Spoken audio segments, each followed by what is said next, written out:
Beijing, चीन में फलक बैनों ने आसमान पर बैक वक्त 7 सूरजों की मौजूदगी मुशाहिदा किया जो सोशल मीडिया पर वायरल हो गया। चींगुड्डू अस्पताल में आने वाली एक खातून वांग की जानिब से बनाई गई फुटेज में 7 आसमानी अजराम को देखा जा सकता है जो बज़ाहिर एक कतार में जुड़े हुए हैं।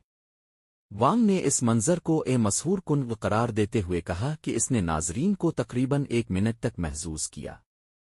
उन्होंने कहा कि ये नाकाबिल यकीन नज़ारा मुतअद्दिद ज़ावियों से नज़र आ रहा है जिसकी वजह से बहुत से लोग हैरान हैं कि क्या वो किसी कायनाती बेतरतीबी का मुशाहिदा कर रहे हैं। ताहम माहिरीन ने वाज़े किया है कि ये कोई फ़िल्कियाती वाक़या नहीं है बल्कि ये एक नज़रों का धोखा ऑप्टिकल अलविजन है। सूरजों की अजीब व गरीब तरतीब अस्पताल की खिड़कियों के परतदार शीशे के ज़रिए रोशनी के इखराज की वजह से हुई जिससे हर पेन पर सूरज की मजाजी तस्वीर पैदा हुई। ये मजहर जिसे परहिलेन के नाम से जाना जाता है माहौलियाती ऑप्टिकल अलविजन की एक किस्म है। परहिलेन का मजहर इस वक्त नमूदार होता है जब सूरज की रोशनी ज़मीन की फ़िज़ा में बर्फ़ के क्रिस्टल के साथ तामुल करती है, आमतौर पर सिरस असरविस्टस बादलों में, जो इंतहाई बुलंदी पर शश पहलू आइस क्रिस्टल बर्फ़ से बने बादल होते हैं।